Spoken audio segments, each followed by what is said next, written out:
Everybody, welcome to Pastor Jerone TV. Today is another great day to be walking with God and to be in the light of the Lord. Hey, this dude is in a lot of trouble. And the way I see it, ladies and gentlemen, patrons and friends, is that there is a three-headed snake there in Minnesota that we have to take care of. And looks like one of them is on the chopping block. Keith Ellison, Tim Walls, and Ilhan Omar. She has a hand in all of this. And she's one of the ones I really want to get her out of here. But Keith Ellison, there is stuff on him right now, and the heat is on. Right now, I want to show you some videotape of how Keith Ellison is in deep water. He's caught on videotape saying that he's helping and willing to help with the fraudsters who have been already convicted and in prison. Check it out.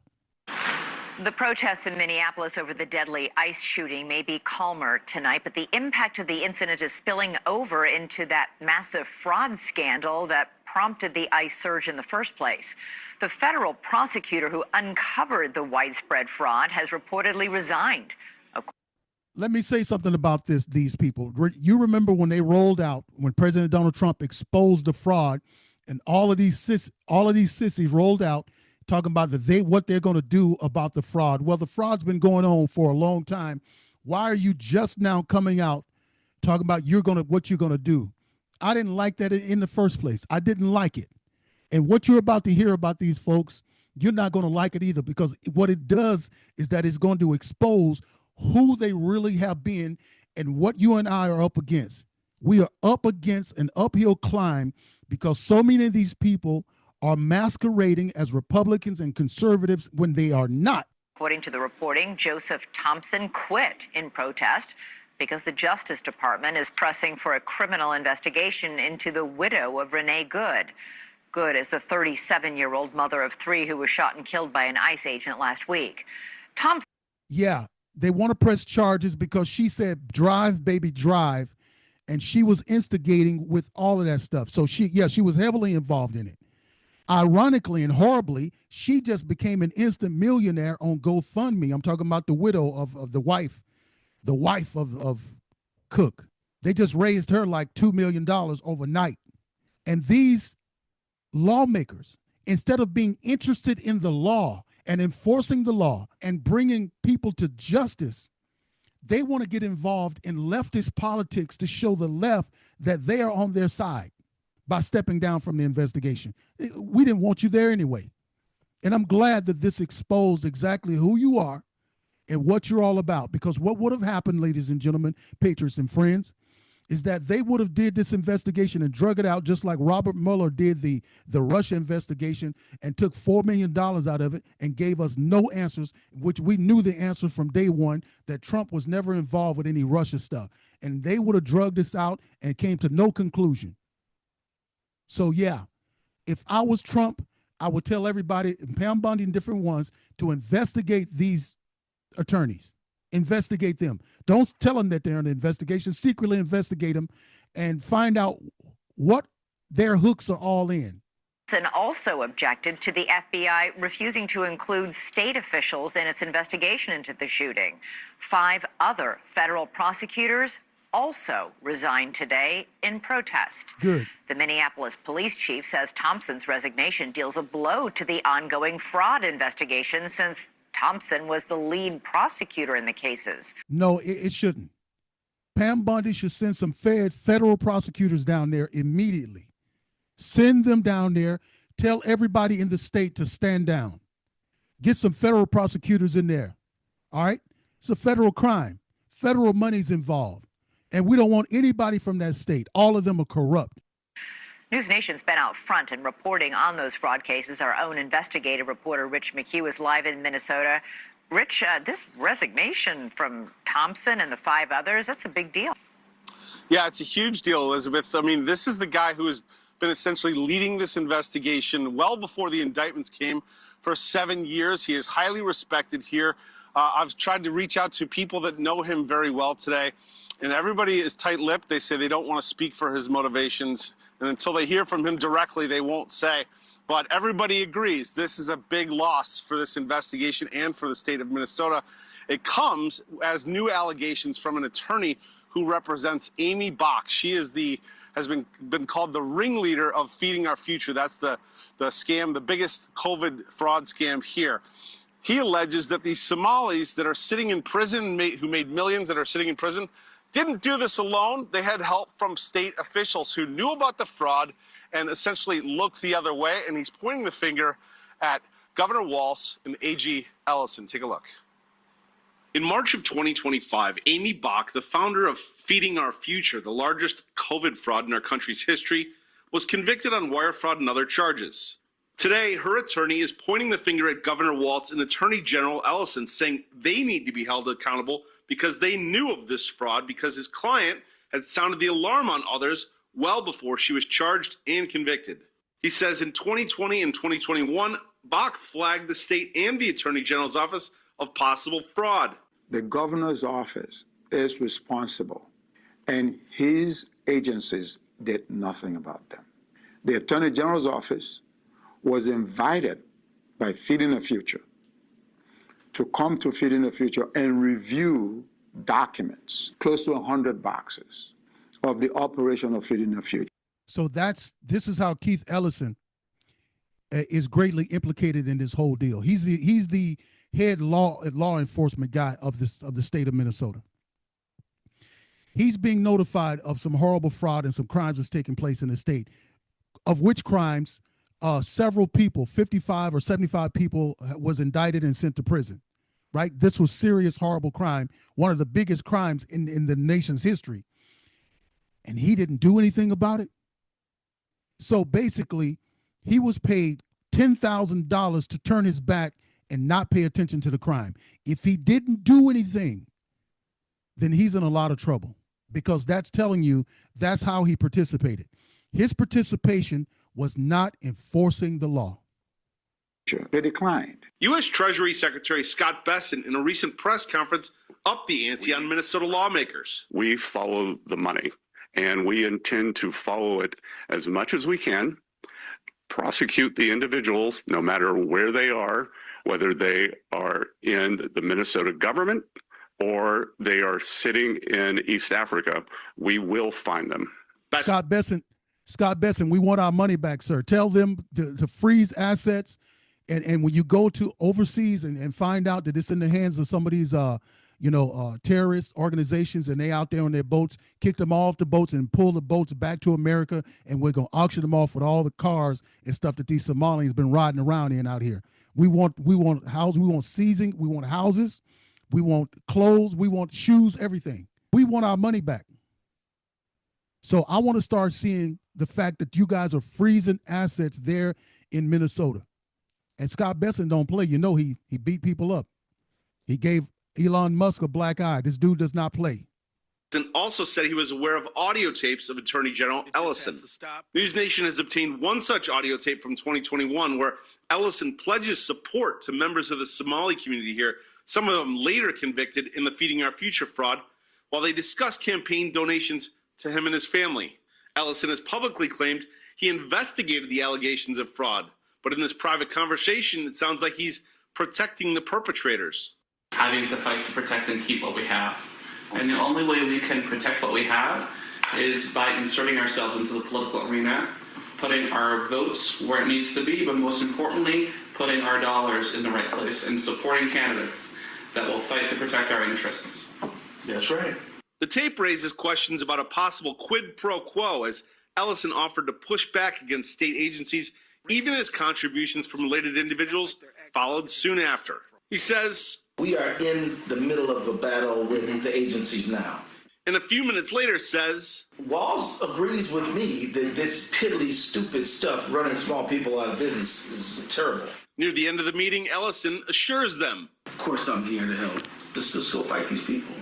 Ellison wrote in an April op-ed for the Minnesota Star Tribune, "I took a meeting in good faith with people I didn't know, and some turned out to have done bad things. I did not." Some people did some bad things, right? Does that sound familiar to anybody? This guy is the Attorney General of the state of Minnesota, and he said some people turned out to do some bad things. He didn't even say, hey, this is fraudulent. This is horrible fraud. This is one of the worst frauds ever committed against the country. What? Some people did some bad things. Man, this guy is dirty. Nothing for them, and took nothing from them. If I may, You said what he said? He took nothing from them. He took donations. And took nothing from them. if I Later, he's gonna, in another interview, he's gonna say that he gave the money back. So if you didn't take anything from them, how did you give it back? He's in a lot of And trouble. in April, he defended himself before the Minnesota Oversight Committee. I guess I don't agree that I did anything wrong other than to listen to people who ended up being liars. Okay, all right. So you didn't do anything wrong. What did you do right? You're an attorney general. You are the attorney general. What, sir, did you do right? When you were informed of the fraud, what actions did you take, sir? You're the attorney general. You're supposed to stop fraud. This is one of the worst frauds in American history, and you mean to tell me that you said you didn't do anything wrong? What did you do right? Did you send some attorneys? Did you send some of your attorneys and investigators over there? You did? When? What date? Give me their names. Okay? Which one of the people that was arrested, out of the 55 or 75 people who were arrested, which one did you help get arrested? Which ones? And okay, and how exactly did you do that, sir? See, don't let these people get away with this stuff anymore. Now, again, these are allegations, and both Walz and Attorney General Ellison have been invited to D.C. to testify in February before the House Oversight Committee, but neither have confirmed whether they will or not. Elizabeth? Subpoena them. I wouldn't even ask. Don't ask them. Just send the subpoenas, ladies and gentlemen. Send the subpoenas, period. If you are, we run to the mic, we run to our Twitter accounts, we run to Fox News, and we run, and write these strongly worded letters and post and all this kind of stuff. And when it come down to it, we're soft as marshmallows. We are in an urgent time. We're being frauded out of our brains, where our country is being flooded. And some of the greatest atrocities against humanity has taken place in this country. Forced inoculations, open borders, burning human beings on trains and all kinds of stuff. And there's no urgency from our Republican lawmakers yet. You mean to tell me you're going to ask them to come and show up next month? Not this month, not immediately. You're talking about next month. I'm blown away. I'm just really blown away. We're not urgent enough. And I even say the same thing with President Donald Trump, man. You knew about this stuff some time ago. Why are you just now saying that you're going to end the temporary protective status? That should have been done as soon as the day after you made that announcement, sir. Honorable Mr. President Donald Trump. We love you, sir. We appreciate everything you're doing. But time is of the essence. Time is of the essence. Cut the food stamps off. I thought that would have been done as soon as you got in office. Cut the food stamps off from these blue states and tell them that you want to know a list of everybody that's on it. And until you get that list, we're not sending any federal money. I need to know everybody that's on that list. I need voter registration. I need all of that stuff too. It's time to play hardball because these crooks are destroying the country. And let me tell you something. If we lose in this midterm election, President Donald Trump is going to be impeached. And all the people that we've been spending all this money to get out of the country, they're coming back. And you know what the Democrats are going to do? They're going to give them the right to sue President Donald Trump because he didn't let them stay here. Anyway, let me just move on. Because, people aren't urgent enough. We don't have that urgency happening yet. And I'm hoping my audience is starting to feel the urgency. Now, Keith Ellison knows he's in a lot of trouble. And the reason why I know that is that he tried to take the heat and all of the attention off. He's trying to take all of the attention off of him being caught on tape and being connected with the fraudsters there. And now he's filed a lawsuit against President Donald Trump and ICE. Let me tell you why. This is frivolous. It's not. What court is going to stop the feds from enforcing federal law? That's insane. It's stupid. All it is a smokescreen. It's something to buy time. It's something to just get his crime out of the news so he can have peace at night. But if they force him with a subpoena down to Congress, that's going to put him back in the news. And this little lawsuit is not going. And the media is trying to. Anytime a Democrat is in hot water, the media is going to run front for him. They're going to run cover for him. They always do it. So now Keith Ellison is making his rounds. He's going to all the different media. He's not talking about the fraud that took place there, and he's not talking about his participation in said fraud. He's talking about the lawsuit and the death of the woman that was blocking federal law. I have to put you guys through torture because these interviewers here on MS Bull Crap Now are just horrible. And I have two big questions. I'm just going to go with the one that's top of mind for me, and that is your reaction to the video we showed in this intro that came from the cell phone of the ICE officer that shot and killed Renee Good. It's an important piece of evidence. It's an important angle. We need more angles. We're asking the public to send more information to the Minnesota Bureau of Criminal Apprehension because we're trying to get down to the truth. What do I think about the video? Well, as a prosecutor in this state, I'm reluctant to start characterizing what the video shows or doesn't show, but it's obvious that it shows a few things. One is that his feet were on the ground when the car backed up and then turned, that the angle of the wheels was away from him, not in favor, and that the second and third shot, he was clearly out of the range of the vehicle. But it may also show other things. So I don't want to be the one to do like a TV pundit characterization. I want to act like what I am, which is a prosecutor, and continue to ask people to share information so that we can get as much information about this situation as we can. But let me tell you this, as we focus on those fatal seconds that were fatal for Renee Good, it also is important to zoom out and ask ourselves the policy question. Is this escalation, the escalation policy, did it contribute to the death of Renee Good?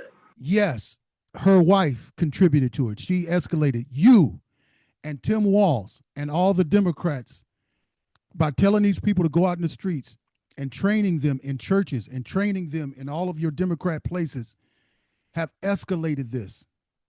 You being a sanctuary state, which there's no such thing, harboring killers and criminals and illegals have contributed to this.